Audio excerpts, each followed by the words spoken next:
Hello সবাইকে, আজকে আমাদের প্র্যাকটিস নোটসের আরও একটা এপিসোড আপনার সাথে শেয়ার করতে যাচ্ছি। সো আজকে আমরা ইউএস অয়েলের একটা চার্ট অ্যানালাইসিস করার চেষ্টা করব, যেটা হচ্ছে 30 মিনিটস টাইম ফ্রেমের মধ্যে। ঠিক আছে, সো ইউএস অয়েল 30-র যে চার্টটা, এটা যদি আমরা অ্যানালাইসিস করার চেষ্টা করি, তাহলে প্রথমত আমরা স্টার্ট করব ফ্রম দ্য টপ, রাইট? কারণ প্রাইসটা ওপর থেকে শুরু হয়েছে। সো প্রথম যখন আমরা খেয়াল করলাম যে প্রাইস ওপর থেকে কন্টিনিউয়াসলি নতুন lower low and lower high create করছে, তখন আমরা বুঝবো যে এটা ট্রেন্ড চেঞ্জ হতে যাচ্ছে।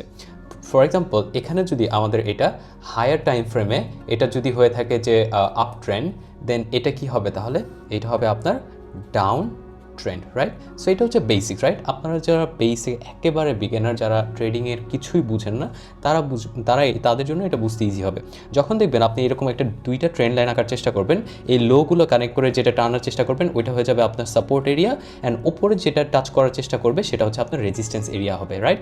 সো এটা যদি আমি বুঝে থাকি, তাহলে আমরা অলওয়েজ খেয়াল করবো যে আমাদের বড় টাইম ফ্রেমের সিচুয়েশনটা কি। আমরা এই পাশের চার্টগুলো যদি খেয়াল করি, সেখানে আমরা দেখব বড় টাইম ফ্রেমের একটা অর্ডার ব্লক আছে, সেটা হচ্ছে এই বক্সের মধ্যে, রাইট? সো এটা মাথায় রাখেন। এরপর আমরা দেখলাম price continuously lower low create করছে, right? Lower low and lower high create করতে যাচ্ছে, দেন এটা লোয়ার লো, রাইট?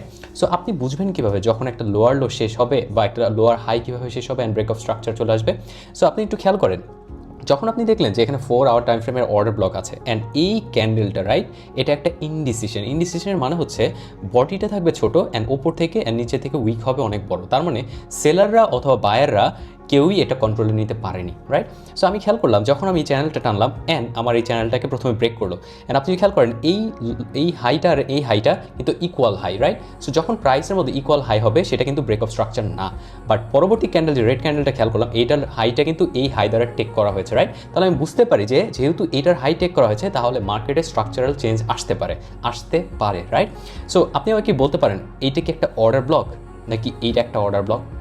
এটার অ্যান্সার হচ্ছে এই লেফট সাইডে একটা অর্ডার ব্লক। কেন? কারণ আপনি যখন এখানে খেয়াল করলেন এই অর্ডার ব্লকটা তো অলরেডি ফিল আপ হয়ে গেছে। কীভাবে?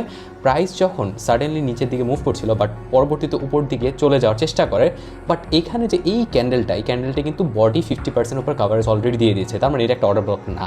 বাট আপনি যে এটা খেয়াল করেন, এখানে কিন্তু কোনো গ্যাপ নাই, তার মানে এটা একটা অর্ডার ব্লক হতে পারে। সো আমরা ওয়েট করবো যে ব্রেক অফ স্ট্রাকচার বা রিটেস্ট করে কখন। সো যখন দেখবো এখানে একটা লোয়ার হাই ক্রিয়েট করছে, এটা lower low lower high, and আমার অর্ডার ব্লক 30 মিনিটস অর্ডার ব্লকে এসে প্রাইস রিট্রেস করছে, তখনই আমাদের এখানে এন্ট্রি প্রাইস হওয়া উচিত অ্যান্ড স্টপ লস হবে রাইট বিলোয়ে। তো আমরা কিন্তু গেস করতে পারবো না যে প্রাইস এত দূরে চলে যাবে, বাট অ্যাটলিস্ট আমরা TP1 এখানে নিতেই পারি, অ্যান্ড আপনার রেশিও হবে 1:2।